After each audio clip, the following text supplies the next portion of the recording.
Greetings, royal family. So we're back in Atlanta. Love and Hip Hop Atlanta. Season 9, Episode 5, Slippery Slope.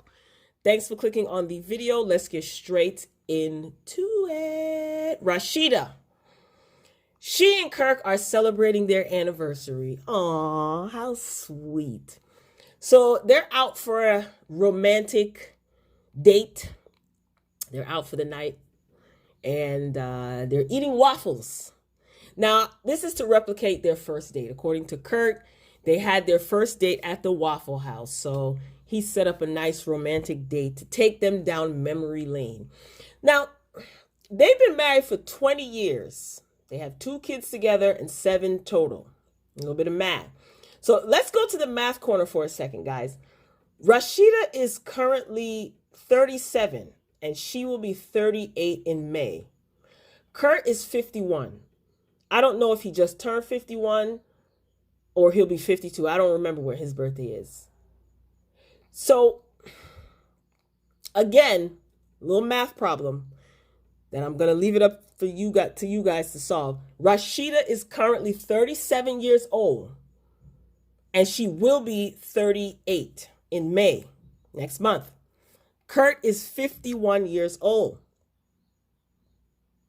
They've been married for 20 years. Moving along, Sierra. She and Shooter, along with Paris, yeah, that's her name, their daughter Paris, and her son, they're sitting down and they're talking about co-parenting. And is it me or was not Rasheeda, Sierra kind of flirting, right? Was she being like real nice to Shooter? I guess because her situation is resolved, her court situation is resolved. Remember, he wouldn't testify for her, especially because he knew the truth. So he's all, talking all nice, and he's saying that, I think the kids do better when we're co-parenting and when we're getting along, and don't think that was a conversation that should have been had in front of the kids, but whatever. Everyone parents differently.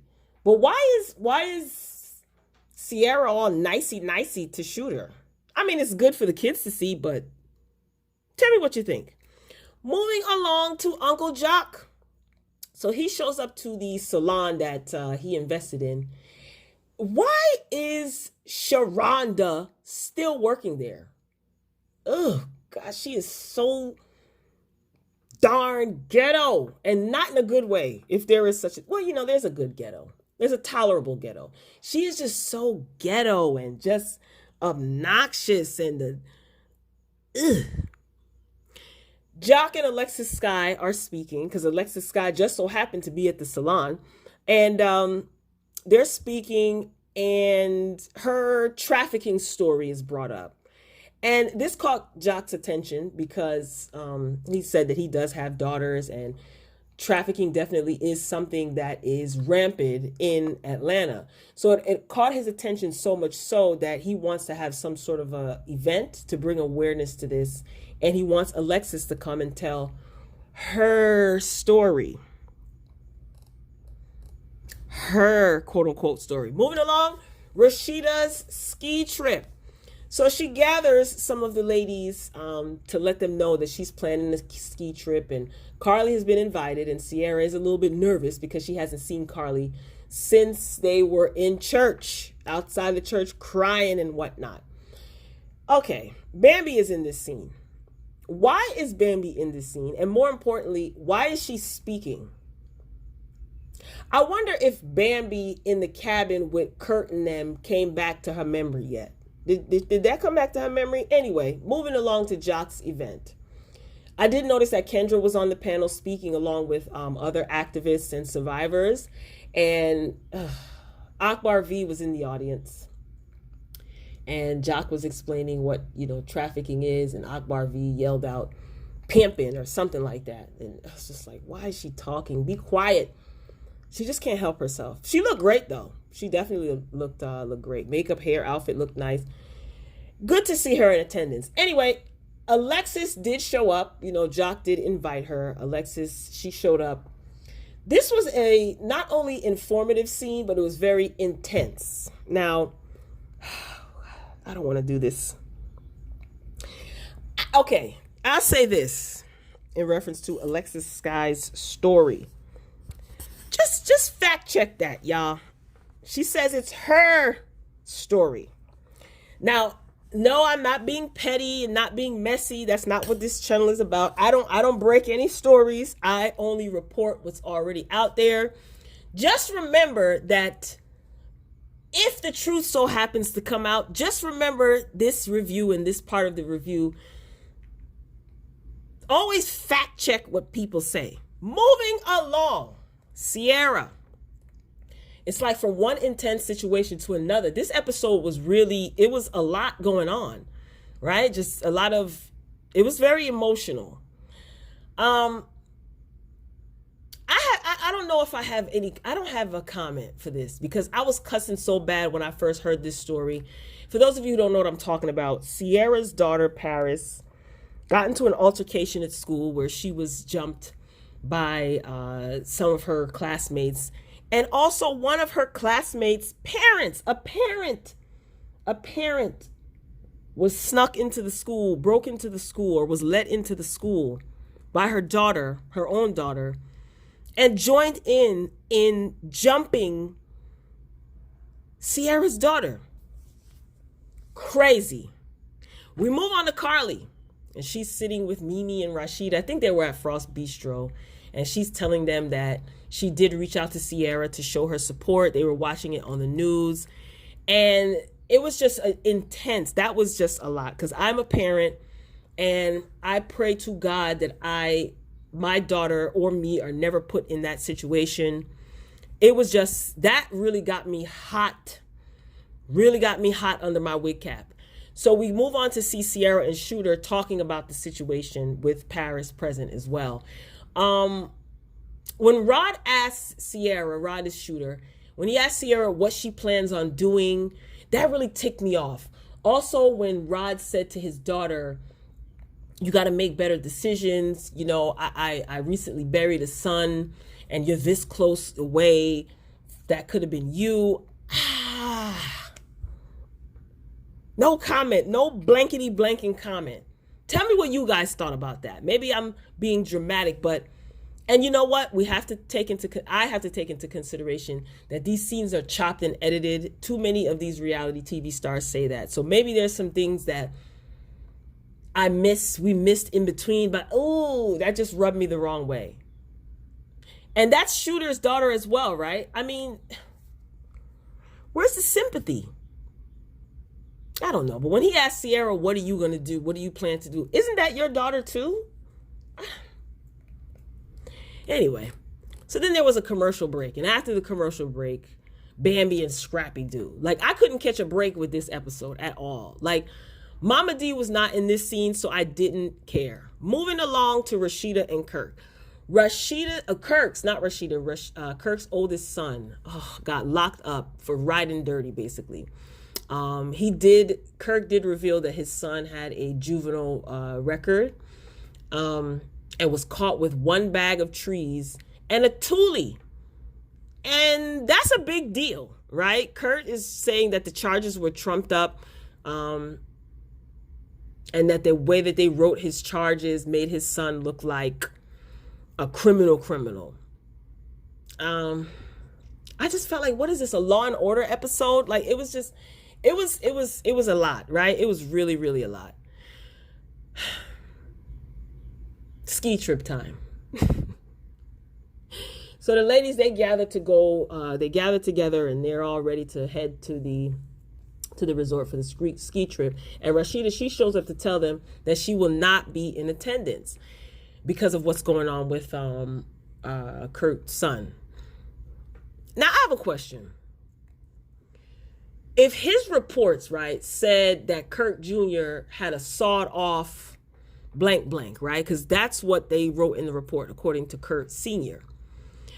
Would there need to be evidence of that? Like a picture? I'm not saying that crazy charges weren't pinned on his son.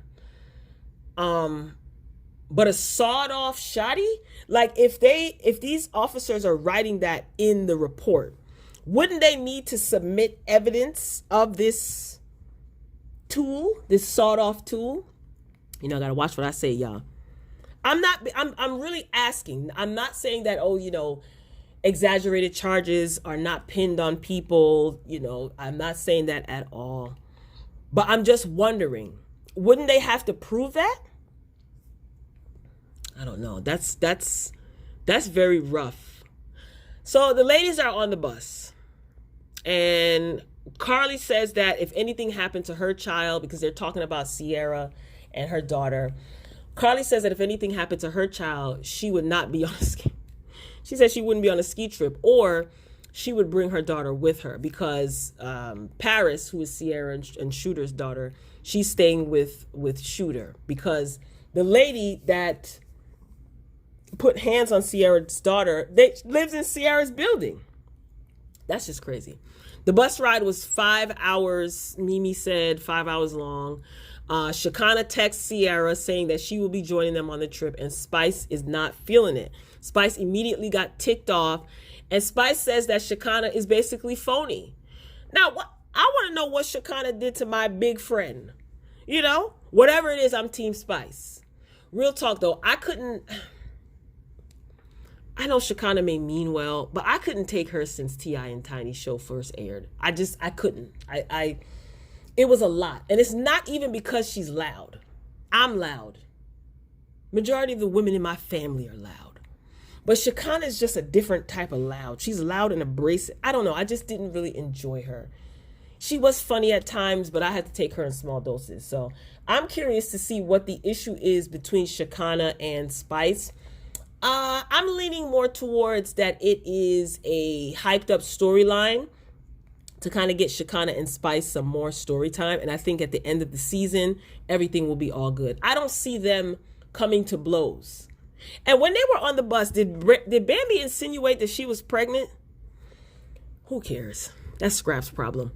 Moving on to Scrap De Leon. So he is moving into a bigger place, and his sister Cheyenne is helping him move out of his current place. So he says that he has custody of 2 of his sons, I think, and he oftentimes has his nephew. Did anybody find out what happened, or where is Scrap's brother? Is he still locked up? Now at this point, I'm waiting for KK to show up, because I just know that she is going to show up.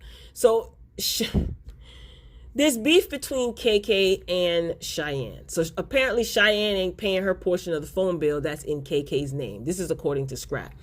This makes no sense to me. Did Cheyenne not say that she's an attorney? So is a family, like, what is the... KK showed up, right? And KK wasted no time, okay? She laid into Cheyenne about Cheyenne disrespecting her. They did show text messages. I was too lazy to read. I was fast forwarding. I just wanted to see what was up, what was going on with KK and Cheyenne. So KK says to Cheyenne, you know, I know you have the money to pay this phone bill, but you didn't pay the phone bill to spite me. Cheyenne didn't really have a defense. She said, I didn't disrespect you, but I guess the text messages show otherwise. I didn't care to read them. If you guys know what it said, drop it in the chat if you want to, in the comment section. KK then brings up Shooter, which I knew she was going to do, and that is where the episode ends. Let me tell you something, Miss Cheyenne. You are going to get a crash course in Karen Kingology, okay? I really do hope that KK, on a serious note, is taking care of herself, because she did bring along her blood pressure medication, and her blood pressure was high as hell, especially that bottom number. She walks with her blood pressure machine. I don't know. And is it me, y'all? Okay. Doesn't Cheyenne favor KK? Like, am I tripping? Maybe it's the makeup. But to me, KK and Cheyenne resemble each other. For some reason, more this season. Let me know what you think. This episode was a little bit depressing. And it really did have me unnerved at some point. So hopefully next week, it'll be a little bit better. But tell me what you think about KK and Cheyenne favoring each other. Because she's the long-lost half-sister that KK just found out of nowhere when Scrap was in jail and needed someone to co-sign for him to get out of jail or whatever. You think Cheyenne is KK's daughter? And that's going to come because we know KK like to keep secrets and ends up dropping these secrets sporadically. Well, that's it for this episode or this review, ladies and gentlemen. Let me know what you think. Please drop a comment. Keep all comments respectful. Also, hit the like button if you enjoyed the commentary. If you haven't done so already, hit the subscribe button. We'd love to have you join the royal family. Thank you for rocking out to the end of the video. And I will see you down in Atlanta next week. Until next time, royals, peace.